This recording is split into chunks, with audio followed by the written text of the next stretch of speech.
All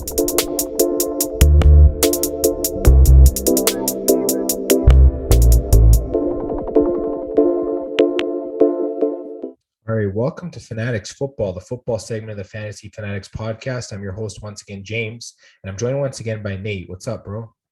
So, All right, today's going to be an interesting episode. We're going to dive into a few things going on around the NFL. The first one, there is a change in overtime rules for the playoffs, so we're definitely going to talk about that. There's a lot of controversy surrounding it. By some, others thought that the rules were okay, but they'd made a change, so we're definitely going to get into it. We're also going to look at some of the free agents that are still available, talk about maybe where is a good fit for them. Maybe if they're on the offensive side, we can potentially talk about how they might help out in fantasy. So that's definitely going to be interesting. And then we're going to finish up looking at a mock draft of the NFL entry draft on NFL.com. It's basically just, putting players from different positions with teams that could potentially draft them. I guess we'll just dive into that for a little bit. So how does that sound? sounds good. All right. So let's just start right at the beginning with the overtime rules being changed in the NFL for the postseason. So basically, I'll just read off what the rules say. Basically, the rules will say that both teams will receive a possession in overtime. And it looks like the rule change only applies to the postseason because it's like an elimination game. And if it goes longer, it's not like the season where it's like they're sort of like, I guess, limited in terms of time because they don't want games going on for like so long, right? So yeah, they definitely apply that to the postseason. And then apparently, let me see what else it says about these rules. Basically, yeah, both teams will get a chance at the ball, so it's not going to be decided by the coin toss. Um, yeah, I think you go for a touchdown, and then I assume that if you get a touchdown, you can go for a 2-point conversion, and then yeah, apparently the other team can come back and score a touchdown. I don't know. What are your thoughts on it? I'm a little confused by it, but I guess give me your thoughts. I'm kind of confused by it as well. I'm guessing they wanted to change it because apparently, stats wise, whoever wins the coin toss, they're heavily favored to basically just win outright if it goes to overtime. So they kind of wanted to level the playing field. But for this, I'm not really too sure because it looks like if both teams get a possession, then I'm guessing whoever wins would have to win by at least 2 scores. Yeah, this is interesting. Um, Apparently there was a rule that was like a touchdown scored and a successful 2-point conversion would have ended the game, but apparently that's not the case. Apparently, even if you score a touchdown and go for two, the other team still has a chance to get a touchdown and go for two as well. So I think that's the part I was confused about. It's just like I think in the playoffs, it's just gonna go back and forth regardless. It's not like it's gonna end with a touchdown. In the regular season, though, if you do get a touchdown, I believe the game's done in terms of overtime. So this just applies to the postseason.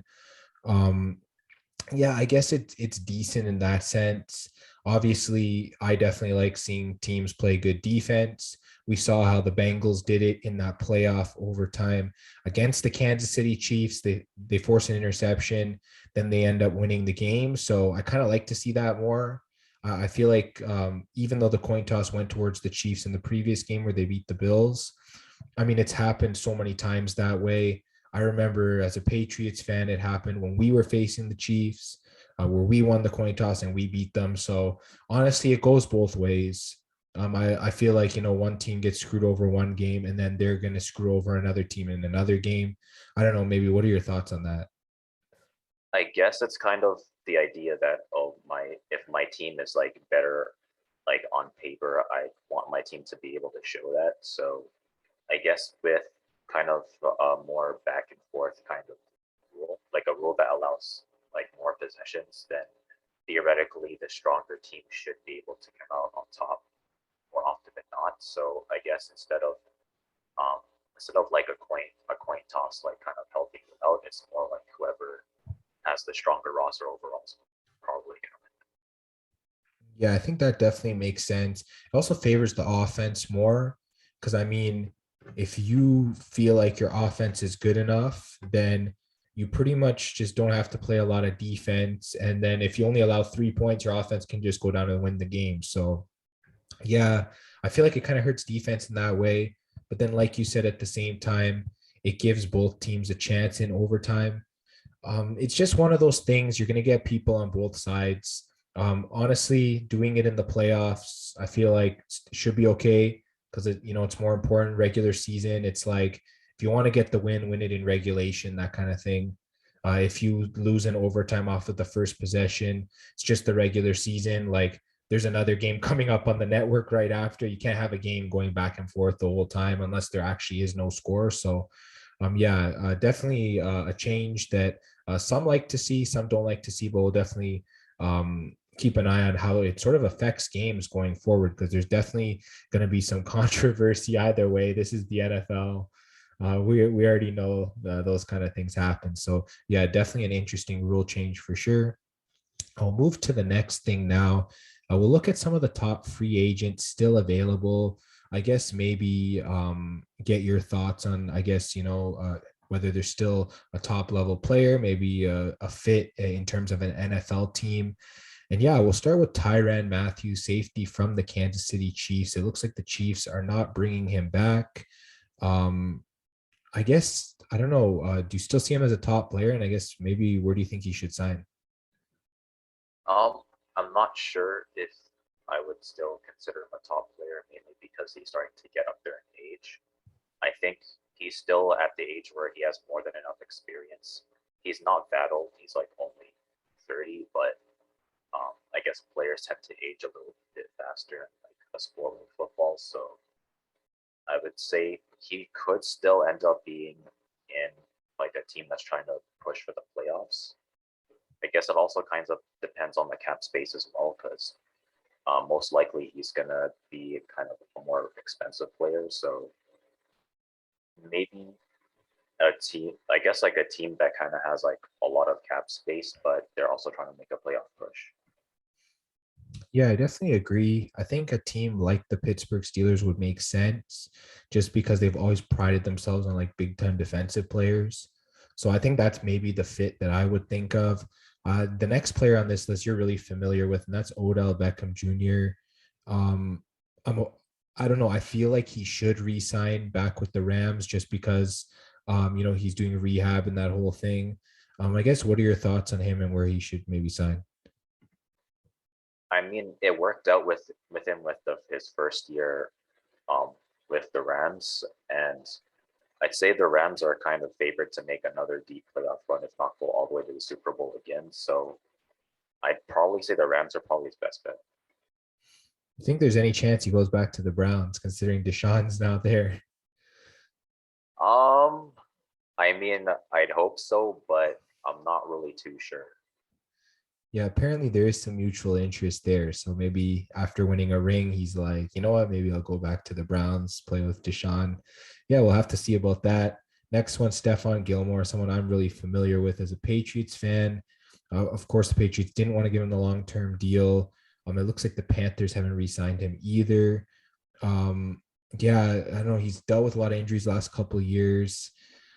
Looking for a landing spot for him is difficult because there are a lot of teams that need corners. Maybe if the Patriots can bring him back on a shorter term deal, it could happen. But I don't know. What are your thoughts on where he could go? It's going to be tough because he's going to have to prove that even with injuries, he still does have more than enough athleticism to be effective. So um, it's going to be a little bit hard. Maybe the Patriots could take him, but they're probably going to ask him to have a pay cut. So I guess whatever team he goes to, he's going to have to kind of keep in the back of his mind that they might ask him to have a pay cut. Yeah, like the Patriots, they sort of waited for Malcolm Butler to get a couple years older, and then they brought him back on a lower amount of money. They could do the same thing with Gilmore, that type of thing. They have trust in a lot of former players. That's definitely something I've seen from the Patriots. So they could, there is a chance that they could bring Gilmore back. We got Dwayne Brown, offensive tackle from the Seahawks. I honestly think he should go back to Seattle, considering their offensive line has just been really bad, and they definitely need at least a decent tackle. I guess. What are your thoughts? Yeah, I mean, he's still available. If they can afford him, then he can stand in the gap for them. Why not? Yeah, he definitely shouldn't be that expensive as he is 37 years old. Bobby Wagner is another one. He's only 32, but it looks like the Seahawks are not interested in bringing him back. He's definitely been looking at the Rams and the Cowboys. I guess which one do you think would be a better fit for him? Um, I'm not really too sure personally. I think either team kind of makes sense. So I'm not really favored either way. Yeah, honestly, I feel like both teams would probably have to make some cuts. I know the Rams didn't bring back Von Miller, so maybe there's an available spot at linebacker. But yeah, I guess either or could be a decent spot for him. And yeah, he's still like pretty solid. I think he's had the most tackles ever since he's come into the league from whichever year that was until now. So he's really solid. And yeah, any team would benefit from him. The next one's Jadeveon Clowney. You know him well from Cleveland. Um, yeah, he's just hasn't really been that big time player that a lot of people expected him to be. Do you think Cleveland brings him back? I don't know. Where do you think he might go? I think that any team that kind of needs an edge rusher could take him. So I guess any team that can kind of afford him, especially if they don't have a pretty dominant edge rusher already. I'm guessing it didn't. I guess he didn't really play up to his full potential in Cleveland. But even if they bring him back, then you basically have two dominant edge rushers at the same time. So it would still be a good add in my opinion. Yeah, definitely. And he probably won't command as much money considering his age and his amount of injuries as well. You got two other defensive linemen here in Calais Campbell and Melvin Ingram. Both are getting up there in age. I think it's going to be pretty tough for them to sign anywhere. Um, yeah, it's just really tough for me to see anything. I guess, what are your thoughts on, I don't know, maybe some teams that might need some pass rushers? Do you think any might fit in Cleveland? I mean, we've always talked about Pittsburgh. We've always talked about a few different teams. I guess, what are your thoughts? Um, I'm not really too sure. They might end up being on a team that's kind of in a weaker conference, and they don't necessarily have the money to get, like for example, a more big time player. So we could see them in kind of like a weaker team, if that makes sense. Yeah, I think the NFC seems like the weaker conference at this moment. So there is a chance they both go from the AFC to the NFC.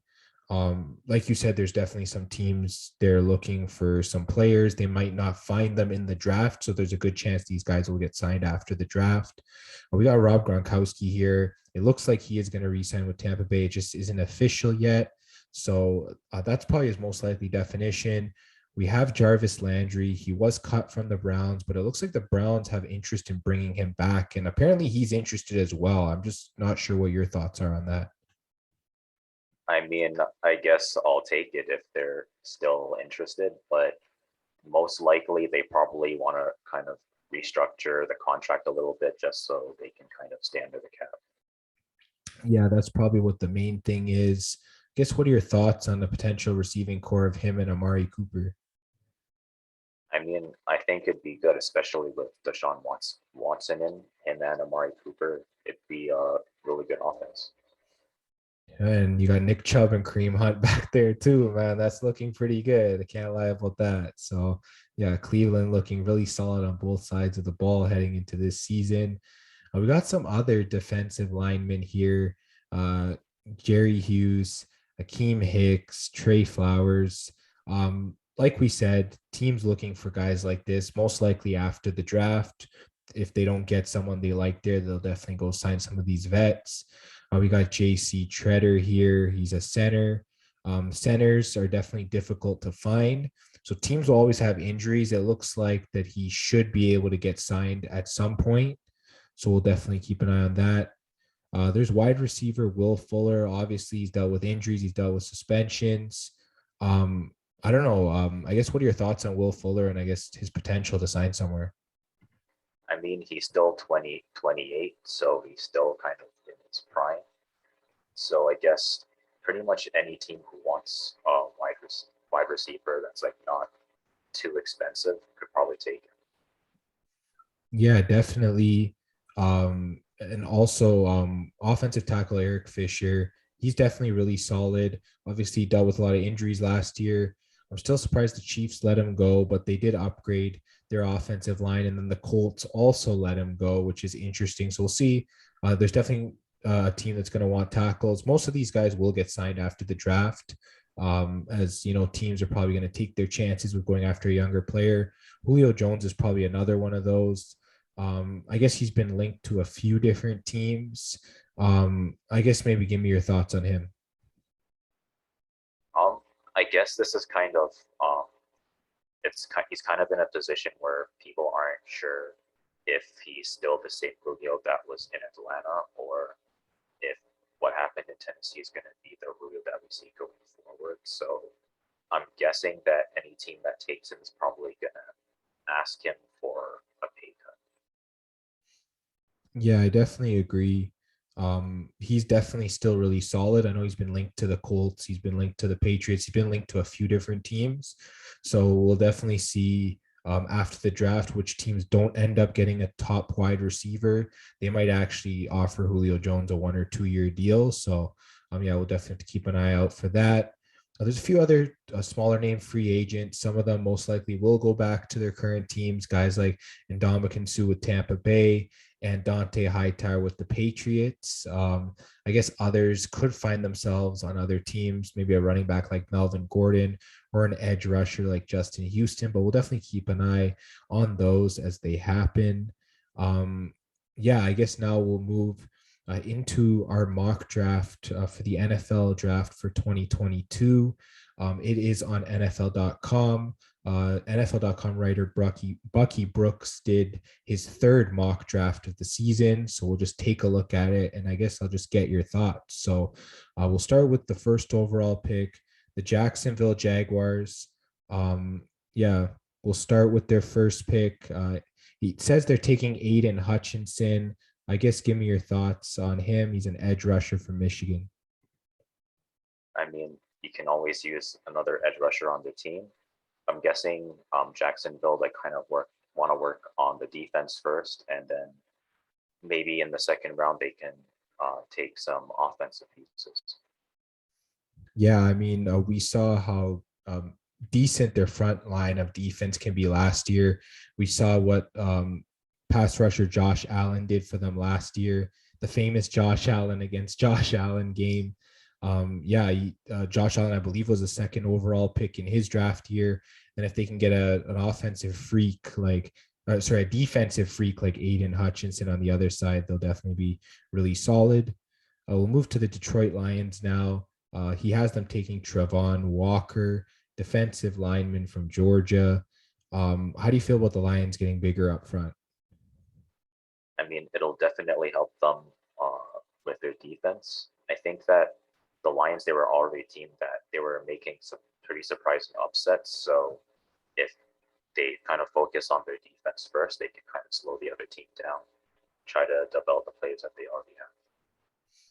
Yeah, I definitely agree. They definitely need to get better defensive pressure, I feel like. And it seems like this guy, he's quick and he's really strong as well. So it looks like he'll definitely be able to help them out. With pick 3, that he has the Texans taking Kayvon Thibodeau. He's from Oregon. He's an edge rusher. Yeah, honestly, Houston needs any work on the defense at this point. I think you'd probably agree with that. Yeah, I agree with that. They'd have to take it and anyone like this. Yeah, and it looks like that he has a great quickness and he's very explosive. Definitely, they need a big play guy. They haven't had someone like that since J.J. Watt. Definitely would be a solid pick. They have the New York Jets taking corner Sauce Gardner from Cincinnati. Um, Apparently, this guy's footwork is like 10 out of 10 coming into the draft. Probably one of the best corners we've seen in a while. Yeah, Jets need any type of pass defense at this point. Yeah, any type of pass defense, and you can't really go wrong with a guy like Sauce Gardner.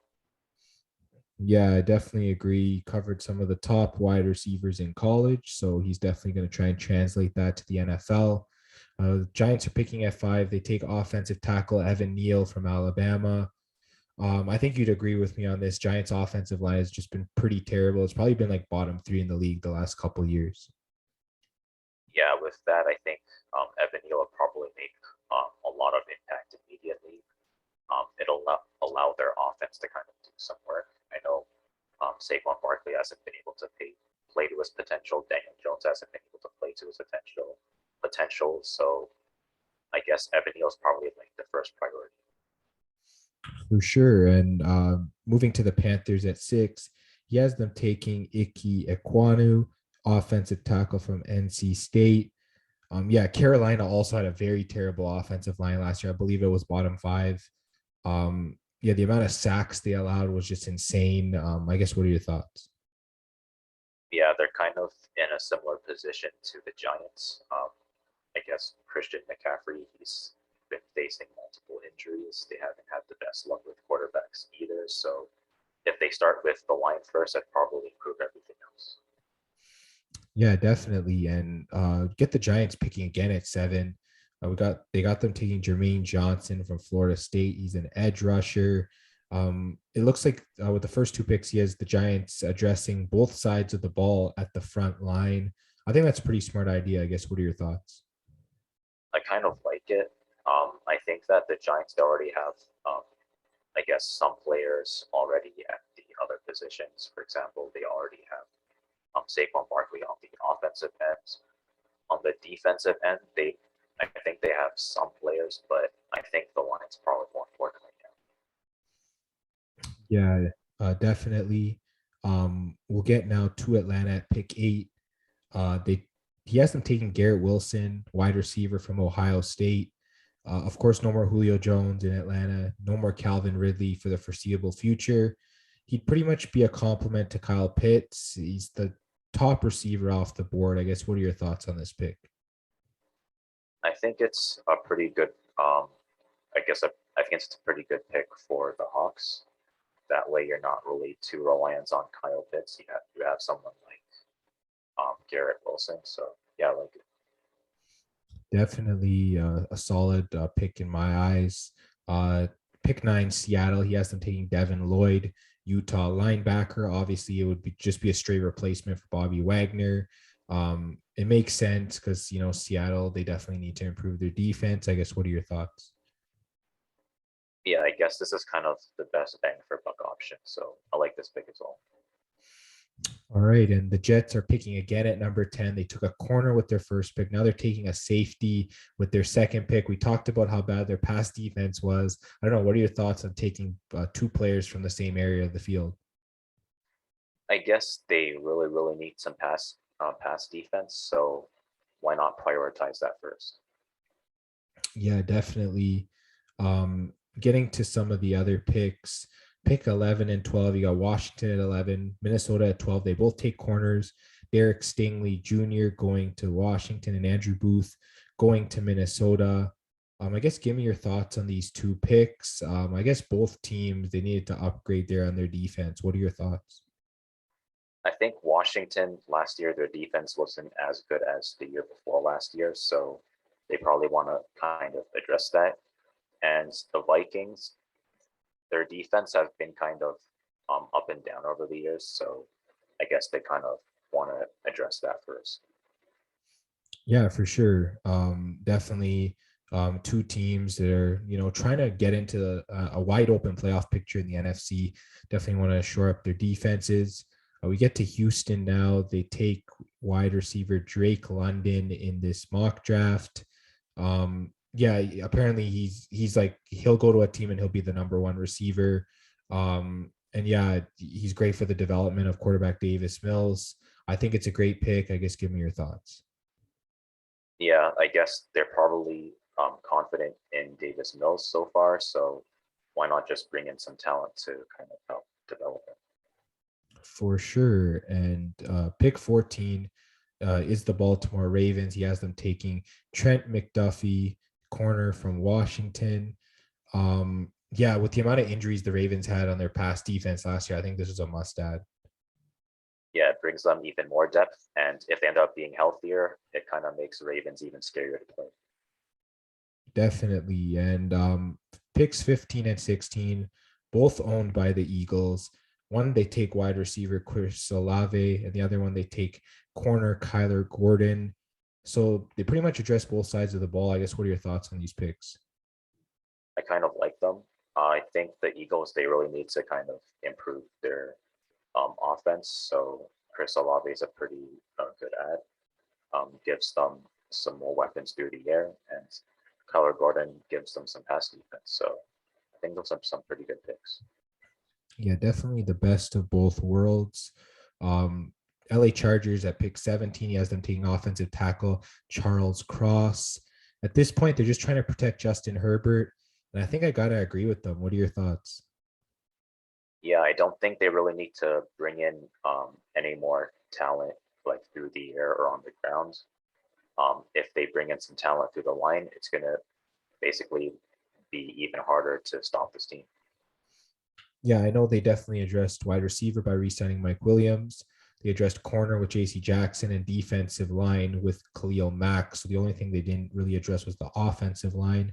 So it makes sense. I definitely agree with that. We got the Saints picking at 18. He has them taking offensive tackle Trevor Penning, pretty much a straight up replacement for losing Teron Armstead in free agency.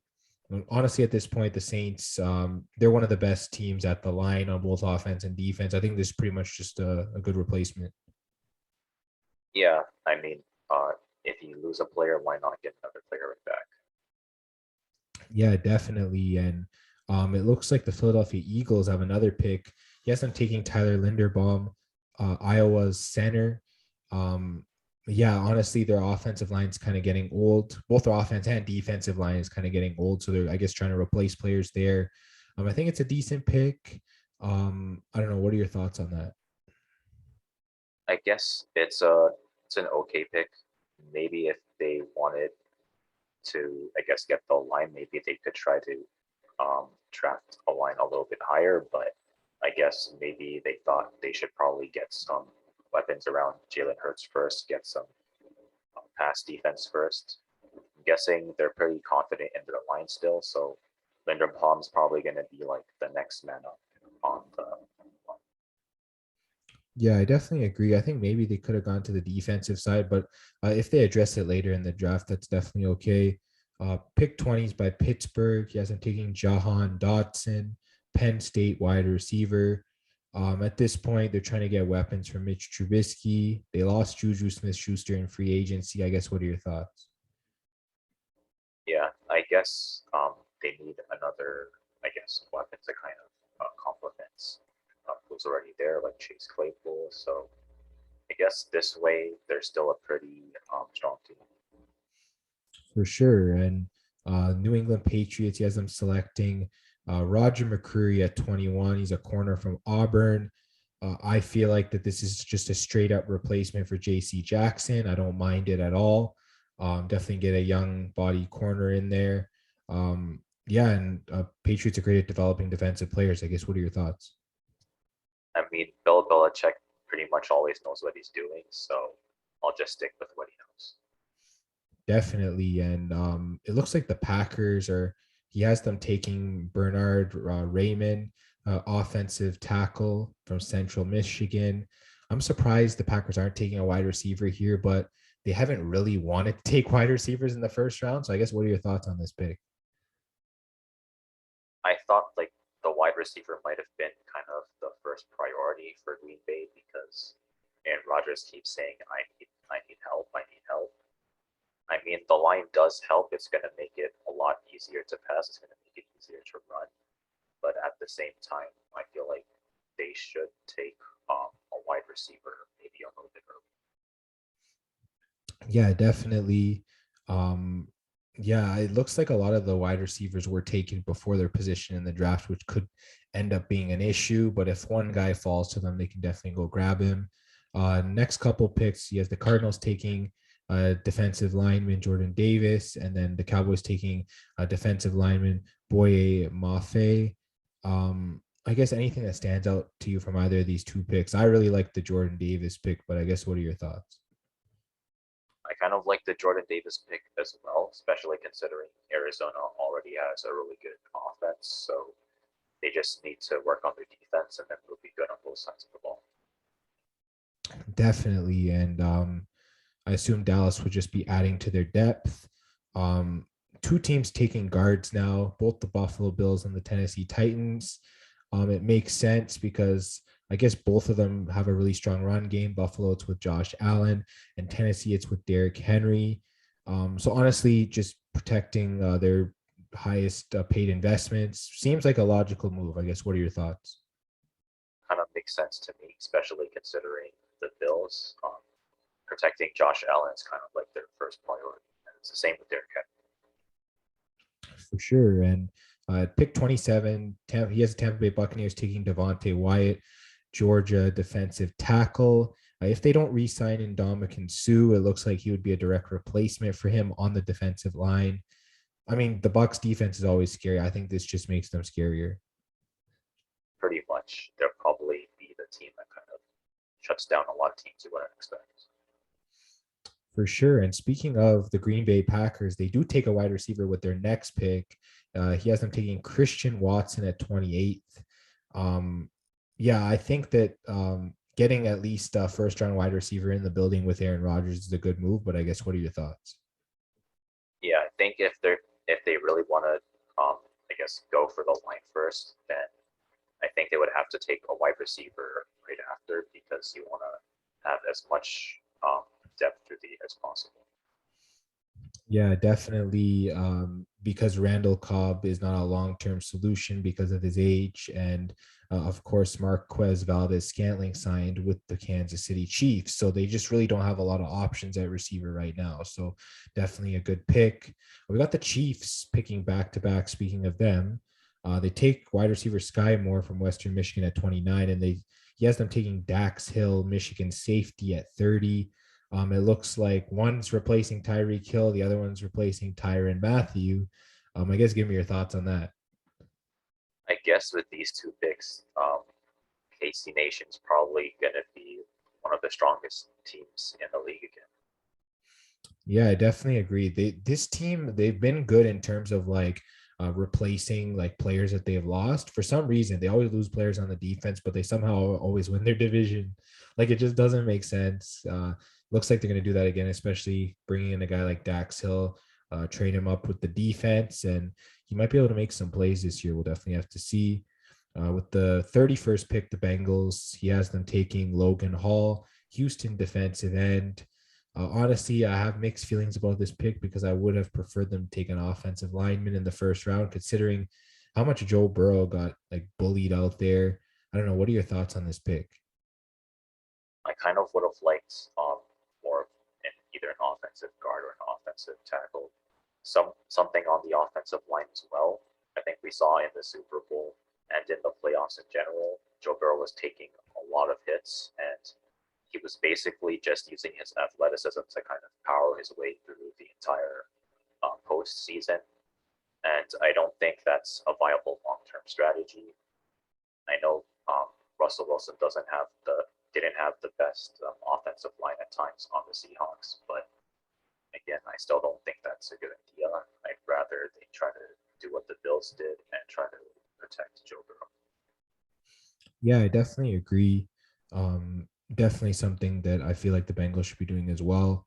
And then with pick 32, the last one of the first round, he has the Detroit Lions taking Arnold.